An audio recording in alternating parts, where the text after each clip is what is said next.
Good to be here today. Ingo, as you can see, I changed into my Buynomics colored shirt for the occasion, because this is the final webinar of our 2020-2021 series. We'll have another series coming up. We'll announce that at the end, so stick around. But today we'll focus on pricing strategy. So I think that's quite a fascinating topic for a lot of people, because we saw actually record registration. So really happy that everyone's here and happy to talk about that topic today. Ingo, do you want to quickly share your screen? I'll do a quick introduction and then we can get started with the topic. I think there's a few people joining us from our LinkedIn event today, so we'll give them like a minute or two to register on Zoom, and then we can get started. All right.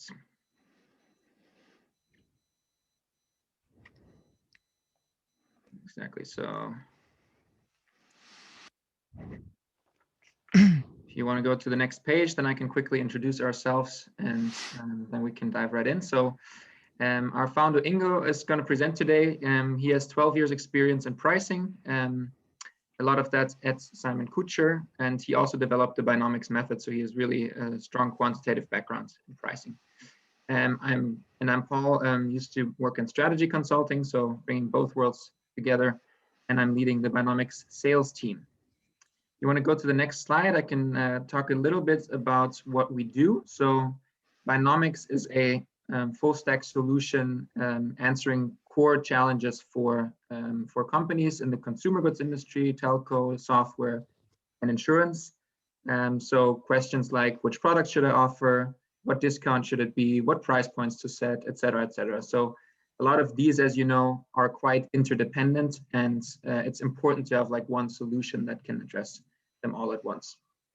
So you want to go to the next slide. I think we can see a little bit of how we've grown over the years. And I think the core of our value proposition being the forecasting accuracy that allows you to answer really novel questions that current methods can't really address. So if we want to go to the next slide, I think we're already starting with pricing strategies. So as I said, it's the last webinar in this series. We're going to bring together all the topics that we previously discussed, and I'll hand it over to Ingo to lead us through this webinar. Yeah, thanks, Paul. And I'm very happy to conclude this webinar series. The next one will start, I think, in 3 weeks. So we continue with the same rhythm we had before. Very happy about the topic. Actually, I hope we have something to say on the topic. Strategy actually was before pricing my first academic love, I would say. It's where I wrote my dissertation. So we hope that we're bringing something here to the community and to the topic that you find useful. Please let us know. And at the end of the session, we're very happy to answer your questions. Also, if you think we're talking nonsense here or there, please let us know. I think we want to talk briefly to get started about strategy, then pricing strategy in particular. And also we want to, because this is our particular angle on the topic, bring in some thoughts on the role of technology and how this affects pricing strategy. I'd say we're a bit bullish on that angle of the topic. If you, as I said, if you think we're talking nonsense, please let us know, and we're very happy to discuss any aspects of this topic. All right, so let's, without further ado, jump into the topic.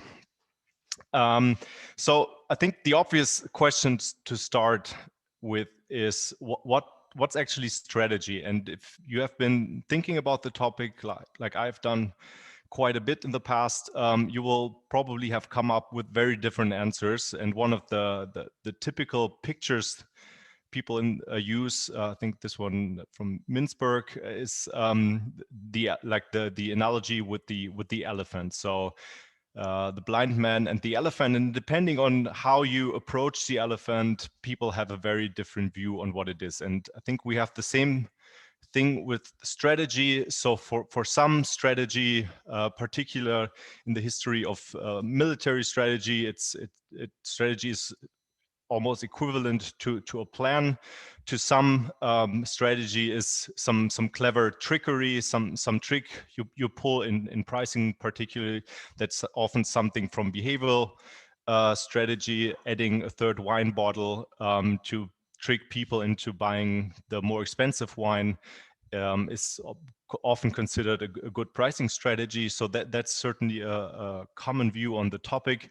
Often what we have is a strategy as an emergent pattern. I think if you've worked with many companies, that's probably the view that you would develop over time. Emergent pattern means that there is or there isn't a top-down formulated strategy, but what actually the organization does is something that emerges out of processes in the organization, the way people do their pricing. Very often you see, particularly with focus on pricing, that there is a pricing strategy or a pricing objective. We need to increase revenue by X, or we need to improve profitability by Y.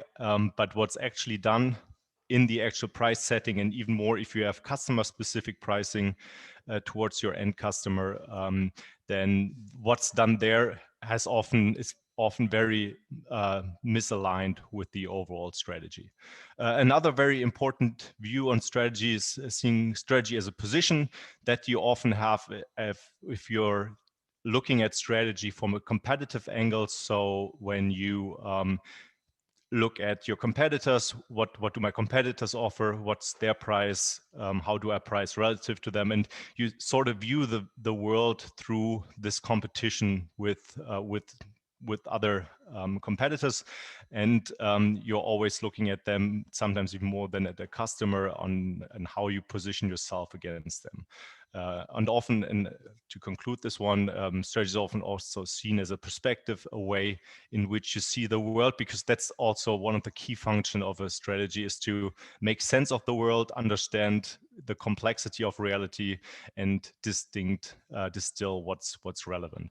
I think for pricing, there are two views that are most relevant. I think strategy more as trickery, what I already mentioned, and the other strategy as planning. And I think most of the time people are looking more like this at strategy through this trickery example, like the Trojan horse we see here on the picture, analogies with David versus Goliath.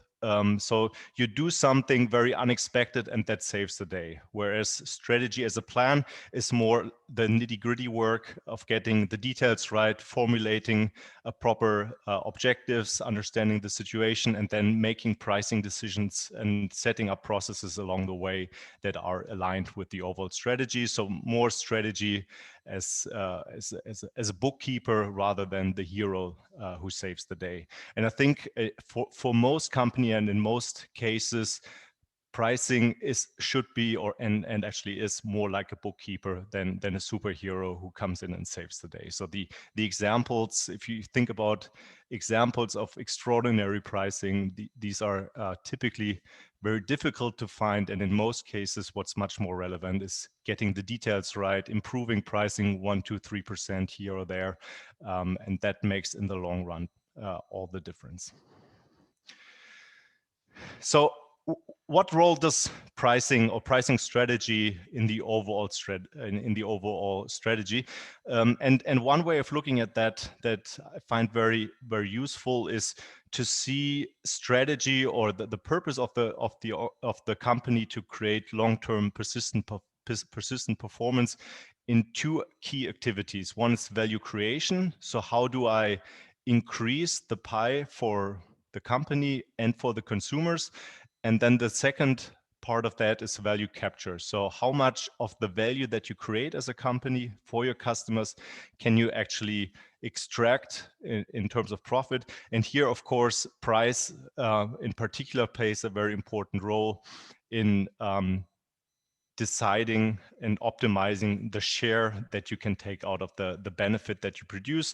And of course, here it's very simplified, but in reality, this shouldn't be seen as a one-off, but as a long-term plan. So if I take too much today, my pie will be smaller next year and the year after. So these are is a very simplified way of looking at it and putting in the pricing strategy or putting the pricing strategy into perspective. Other activities that are also close to pricing, like product portfolio optimization. So how many products should you offer? How should they differ in their attributes and benefits? What type of innovations make sense? These are topics that are also close to pricing, but are more related to this first aspect of value creation. So the pure pricing is typically, with very few exceptions, located in the value capture part. There are some exceptions. One I know is that there are experiments where you have like a pain relief pill, and if you increase the price for that, it actually works better on people. So that would be a rare example of where pricing actually can deliver value, but most of the time it's about splitting or separating the benefit that has been created. So when then coming from the very conceptual to the more practical pricing, I would say a approach to looking at the topic that I find very useful is one that comes from a book from Richard Rummel, Good Strategy, Bad Strategy. I think one of the most useful and practical books on strategy that I very much recommend is that there are three components to price, to strategy, and for us here, or for pricing strategy, to think about the topic. So first, a diagnosis. You need to understand what the challenge is, then defining a guiding policy, and then, and I think that's the most important part, then in the end, is setting a coherent action to actually implement the pricing strategy. So first of all, for pricing strategy, I think the starting point should always be the overall corporate strategy, and then the question. So for example, if the company wants to grow, or if it wants to move towards more profitability, or move towards different, more innovative products and so on, then this is the overall strategy, and we within pricing take that sort of as a given and need to understand what does it mean for pricing. How can the pricing support the overall strategy? So if the overall strategy is about growth, then we cannot have a profit maximizing strategy, but we need to have a pricing that supports the overall growth strategy. Understanding this is very crucial and the starting point. And then essentially the next step would be to turn that into a guiding policy, defining the proper KPIs to measure the benefits, setting specific pricing goals for the different people involved in the organization, and then deciding or preparing the proper processes, deciding on the tools to support it and make it work, and then in the final step, integrating these policies into coherent action so that people, for example, in sales, when they make individual price negotiations, can actually implement the pricing strategy here. Let's look at a very simple example. It's a bit older, but I think it highlights what that actually means.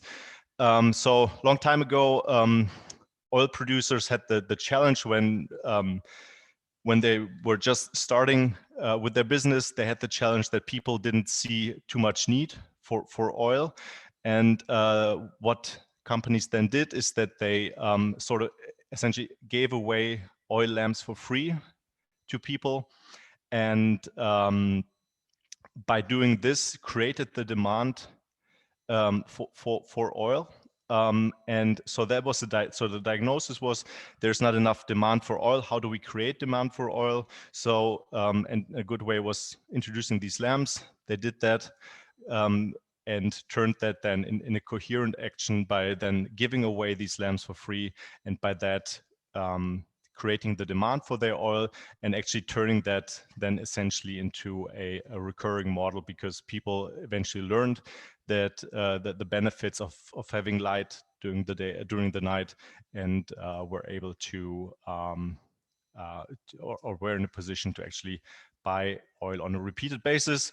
And back then, Rockefeller, for example, became also because of that, one of the richest people of the time. So these little things can be important, and also in hindsight, it looks simple. It's really crucial, and I think very helpful for every business to go through this exercise and understand the situation, and then build a pricing strategy that supports that challenge. Maybe also very useful, so that's still a bit abstract. I think more practical. I have, or we have, or something that we're using frequently around our software is this strategy framework that, and I'm not going through all of the details. We will make the slide deck available afterwards, but helps organizations structure the pricing strategy process by going through the steps that are needed to define the objectives, breaking down the corporate strategy into specific pricing strategies, then defining the roles for example, categories, products, channels, and so on. So to optimize your product or brands, if you're working with different brands, then using the proper tools, trade terms, and then in the end, implementing this in the proper processes and making the right pricing decisions. And also, of course, supporting this with the proper pricing organization. We spoke in the last webinar on these organizations, data we spoke about in one of the previous webinars, and tools we also spoke. So we have in this webinar series talked about all of these elements, and using the pricing strategy, for example, using this framework, we're bringing it all together and making it then useful for the organization.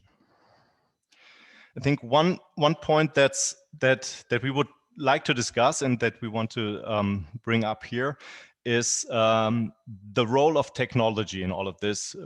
In the previous, here on the slide, we already talked about tools, but I think we're now at a very crucial point where tools are making a major step forward in becoming much more useful for pricing as well. And here's one idea that I want to stress, that becomes useful for pricing, and that is many of the things that when we're looking at a challenge, I use the chess example here because chess is always considered a very strategic game. When people look at a challenge, it sometimes appears strategic when it actually isn't. So what do I mean by this? When we as a people look at this position, you would think, okay, if I got the right strategy as white here, I can win this position. And in this case, the key would be to like deflect the king, and then build a bridge. So you move the rook here, and the king can come out, and then you can queen the pawn and win the game. So as a human looking at this position, without going into too much of the chess details, feels a lot like a very strategic exercise. So you think strategically, what do I do? What does my opponent do? And what's the right heuristic or the right strategy to improve my position here and finally win? When a sufficiently capable computer looks at the situation, it is just, okay, well, there's a forced checkmate in 21 moves here. It's not a strategic decision, it's just a pure optimization challenge.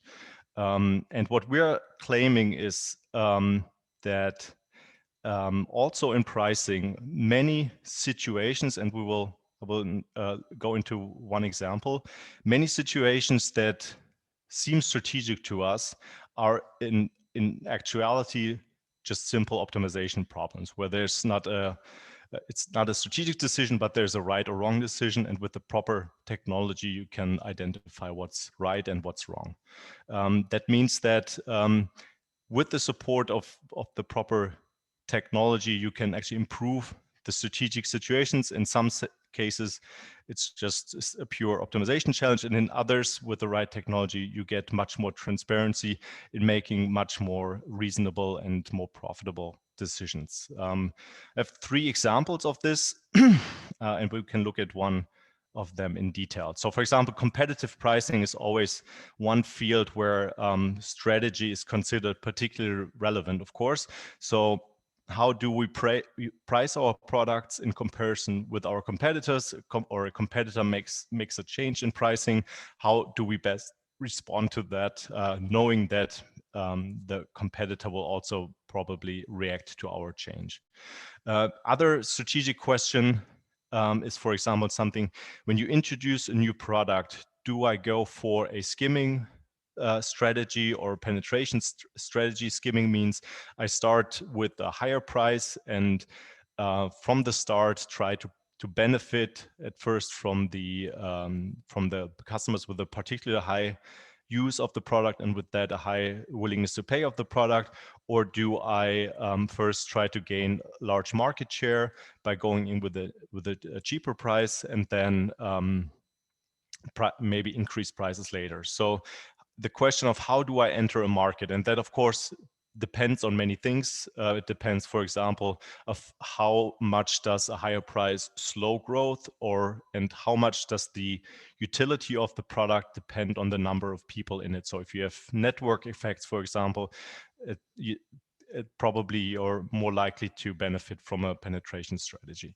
But this question also is typically considered strategic, when in reality you can understand, and do that very early on in the process, understand these dependencies between growth rate and price, and utility and number of customers, and it almost completely reduces to a simple optimization problem. So you can identify the optimal growth and profitability path of such a situation. Final example is portfolio pricing strategy. So you are a company that offers not just one product, but a portfolio of different products. And the question is, how do I build my portfolio? Do I have a cheap entry product to attract customers at the lower end, but maybe I lose, or maybe I have a number of customers who would otherwise buy a more expensive product that now move to the cheap product? Which one is more profitable? And this is often considered a strategic question, when in reality, this also can be reduced mostly to a simple optimization problem and or optimization challenge, and where you can just choose the solution that best fits your objectives, be it revenue maximization or profit maximization. So let's look at one of these examples in detail. And I think I need to switch. I hope you can see my browser now. Yes, we can see it. Okay, perfect. So here's a very simple example to highlight what I'm talking about with the competitive example. So we have two products, apples and oranges, and we have, think of like a fruit stand at a market. So, and we're apples and our competitor is oranges. We sell at the same price, €1 or $1. Costs are also the same, 50 cents. And the willingness to pay for these products is about the same from our customers. So let's see, just to understand the situation, we look at demand when it's just us, so the competitor hasn't shown up yet. And we see, let's go down here, we have a demand function. So if we sell for 50 cents, we would sell almost 9,000 units. And if we go up to, let's say, €2, then people stop selling. And if we do this, we see that we're with a price of €1 somewhere here at the profit optimum, and our price elasticity is somewhere around -2. All right, so, but we're interested in competition, so let's see what happens if now our competitor, Mr. Oranges, shows up, and we see again, so we're selling at a euro, he sells at a euro, sell about the same volume. And we see when we go down here that now we're not in the profit optimum anymore. So we're selling here at €1, he sells at €1. And here what I'm and this is what I want to show, is that it's very easy. So that without the proper technology, you would think of yourself, okay, I'm here. Here's my competitor. We're selling. He's lowering price maybe, and I feel like I also have to do the same thing. If the situation gets emotional, I might even lower my price further where it hurts both of us. But with the right transparency, you see, okay, I can improve my profitability by decreasing my price by 10 cents to 90 cents. But knowing that at that point, my competitor is not at his optimum. So he might also decrease the price to improve his profitability. And then we see that in this situation, we're both in the Nash equilibrium. So we both can't improve any further. And when we then compare these different scenarios, I've prepared, sorry, I've, one second, I need to save. When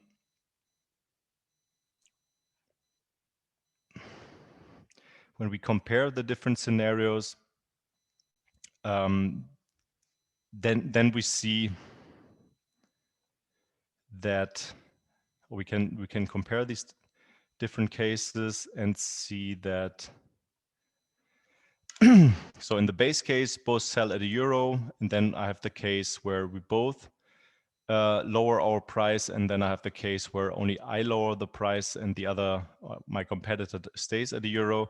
And I see, if I just look at the profitability, that the base case here is most profitable for both of us.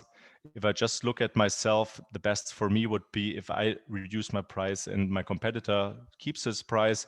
But if we both decrease our price, then we both lose. So, and then I have the full transparency, and I would probably decide to stay at my price, knowing that my competitor will most likely react. So this is a very simple example of how this competitive dynamic works. And of course, you would probably think, okay, that nice. I know this from university, and it's not relevant for me. But you can, of course, also do the same thing with a full and realistic set of products and use that to optimize your portfolio. So here we have 4 of our own products, different sizes of peanuts that we're selling. We have 2 competitors, A and B, selling different sizes of nuts.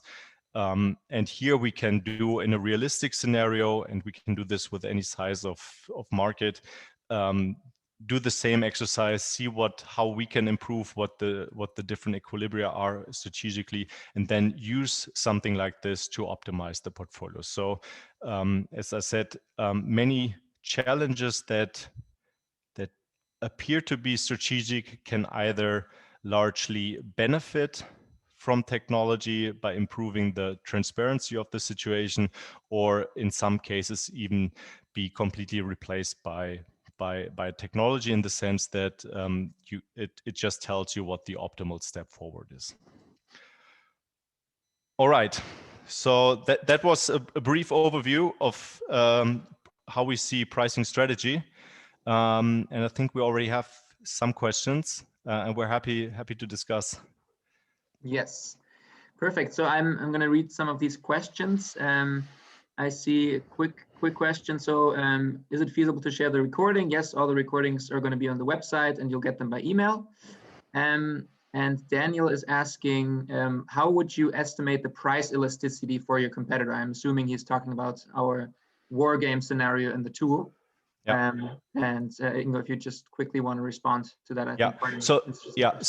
So that depends on what sort of data are available in different situations. But for example, for many consumer goods companies, sellout data are available. They can be bought in the market. And for example, what we do is we estimate price elasticities using historical data and analyzing essentially how customers in the past reacted to price changes, to product changes, and that allows us to extract their price sensitivities. But you can also use other sources like studies, conjoint studies, for example, or I would say the typically the same inputs that you would use in other pricing situations. All right, and then Sam has a similar question with competitor analysis. How would you plan on getting competitor sales info, e.g. margin, competitor elasticity, volume, sales? And I think the answer is pretty similar, right? So usually this is available or can be estimated from and data. and the competitor costs, of course, for example, you don't need to know, or you can estimate it for specific situations. But to understand how the competitor reacts and the competitor elasticity, you don't need to know their cost structure. Perfect. Awesome. I think a couple of very interesting questions. I think I have one more here asking about whether you have any other interesting examples of good or bad pricing strategy from real life. Is there any examples you want to share? Yeah. So it's difficult to come up with examples. We should have prepared this one. So one I can think of is, for example, a difficult pricing strategy was, I think it was like 10 years ago at JCPenney's. They had essentially a pricing where they had fairly high prices and gave very large discounts, 50%, 60%. And then the new CEO came in and said, okay, that doesn't make sense. We will go to an everyday low price strategy. So instead of having a price of 100 minus 50%, he just said, okay, the price should be 50. But then it turned out that many of their customers were actually looking for deals and bargains. And then when they went in this shop, they didn't see a discount. They just didn't buy anymore. And I think he was quickly replaced. So that would be an example of a bad pricing strategy. And maybe also with the discount, something like a discount has to fit to the situation in that, for example, here, at least in Germany, like kitchens or mattresses, things you don't buy very often have a very high discount because people don't come into this situation very frequently. And when they do, they see discounts all the time, and you can only get the discount for another 3 days. So suppliers try to lure people into buying from them, knowing that they will most likely not come back again anyway. So that's something that needs to be consistent. So the use of discounts, the use of price differentiation needs to be consistent with the situation and the overall strategy. Cool. Awesome. And then one last question, a more operative one, I'll answer that quickly, is do you guys collect data on the behalf of the company that gets used in the simulated modeling? So usually we rely on strictly on sales data. So every company has this available.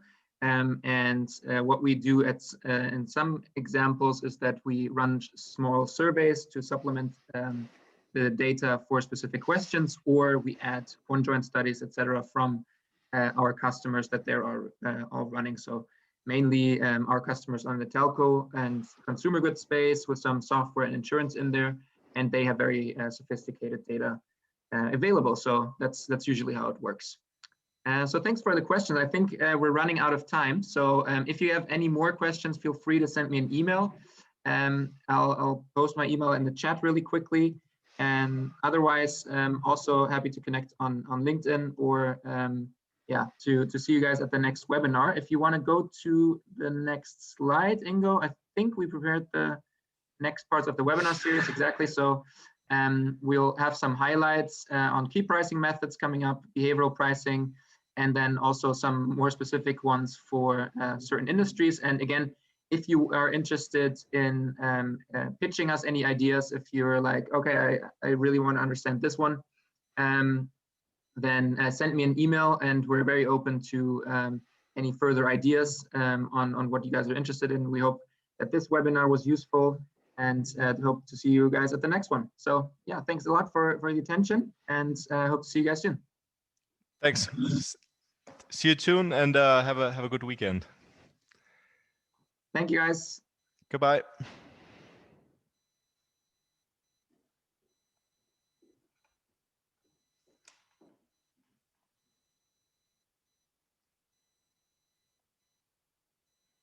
Oh, and I see someone asked for the PowerPoints. I'll send those around as well if you're interested. So I'll attach that to the email that we're sending out.